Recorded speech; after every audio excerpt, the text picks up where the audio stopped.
Hello, kindergarten. It's Mrs. Larson again here with your second step lesson. You guys have been working hard and practicing your skills for learning. You have practiced focusing your attention, listening, remember those 4 listening rules, using self-talk, and being assertive. You guys are so smart. We are going to start our lesson today by practicing one of those skills again. And we did it a few lessons back where we focus our attention and we listen. Do you remember my singing bowl? We're gonna try it again. Remember when I ding it, our eyes are closed and we're gonna listen and focus our attention on the sound until we can't hear it anymore. And then we're gonna open our eyes. Are you ready? Okay, eyes closed.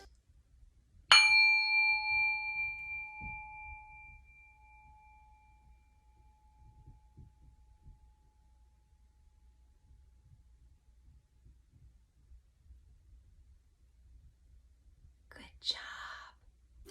Awesome. We can use that skill for so many things. Sometimes we just need to stop, calm our bodies, and listen when we focus. Okay, friends, so we are going to learn some new lessons focused on feelings. And we are going to need our skills for learning for these lessons. These lessons are going to help us to understand what somebody else is feeling and also to understand our own feelings. People have so many different feelings and emotions, and understanding how other people feel helps us to get along with our friends and our classmates and everybody that we talk with. One way to figure out how people feel is to focus our attention, remember like our attentoscope? Focusing our attention on their face and their bodies, okay? We can use our attentoscope, we can use our focusing eyes and brain. I'm gonna show you 2 pictures today, one at a time. Let's get started. This is Caleb. Focus your attention on his face. Think about how Caleb is feeling. When you're focusing your attention on his face, what do you notice? Looking at his mouth, his eyes, his eyebrows, his cheeks. Does it look like he might be happy? He looks happy to me. How does his face show that he's happy? Well, first let's look at his eyes. If we're just looking at his eyes, do you know what I notice? I notice that his eyes are a little squinty and a little pointed, which shows me that he might be smiling even if I cover up his smile, right? Now look at his mouth. Is his mouth showing a smile? That's right, he's showing a smile, he's showing his teeth in a happy way, not in an angry way, like, "Arr!" He's smiling, and I can see his cheeks when he smiles. They get bigger. He's happy. His face shows me those clues. Now, can you show me your happy face? Do your best happy face. Very good. Notice your face when you are showing happy. What is your mouth doing? How do your cheeks feel? Do you notice your eyebrows? Look at these funny things above our eyes. They do so many things when we smile. Notice what your eyes are doing. You could even run into the bathroom and look in the mirror to see what your face looks like when you smile. Caleb feels so happy because his friend is coming to his house to play. When we're happy, our bodies feel comfortable. Happy is a comfortable feeling. It helps us to feel good in the green zone and safe. All right? Caleb is happy.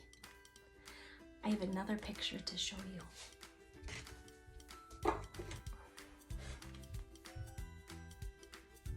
This is Layla. Think about how Layla is feeling. If we're looking at Layla's face, her mouth, eyes, her head, how do you think she's feeling? Does she look sad? I think Layla looks sad too. How does her face show that she's sad? I don't see the same smile on her face that I saw on Caleb. Looks like she's frowning. Her eyes don't look very happy either. I can tell even when I cover her face, her eyes aren't squinty like she's smiling. They're looking down like she's sad. Her head is even looking down like she might be sad about something. A lot of clues on Layla's face.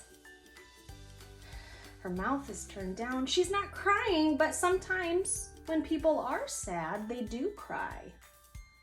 Want to know why she's sad? She's sad because her puppy's foot got hurt. It makes her heart sad to see something that she cares about hurt. If she's feeling sad, she is not feeling happy, right? Caleb was happy and he wasn't feeling sad. Layla's feeling sad and not happy. People show sadness in different ways. When we're sad, our bodies are uncomfortable. Everybody feels sad sometimes and for different reasons, and that's okay. Sometimes we need to feel sad about certain things, right? Feeling sad is uncomfortable. We don't like to feel sad all the time. It makes us feel uncomfortable inside. It's that blue zone feeling, and we want to get back to feeling happy and in the green zone. Okay, can you show me your sad face? Show me your saddest face. Good, yes. If we notice our sad face, our mouth is doing something different. Our eyebrows are doing something different. Our eyes are doing something different, right? And even our body. Our bodies might be sad, right? We look at our face and our body for clues to how we feel. Okay.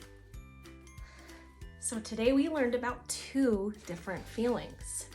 Something you probably feel a lot is happy. We learned about feeling happy and how it's comfortable. And we learned about when sometimes we're sad, and sad is uncomfortable. We learned that one way to figure out how people feel is to look at their faces. Do you know what skill helps us to do that? It's focusing our attention. Focusing our attention. So this week we're going to focus our attention on other people's faces to see if we can tell how they're feeling. Being able to know how somebody feels is a magic word called empathy. Empathy. Empathy is understanding how somebody else is feeling, and looking at somebody's face and body helps us to understand how somebody else is feeling. When we understand how somebody else is feeling, it helps us to be a good friend and a good classmate. Okay, so we're gonna work on that today.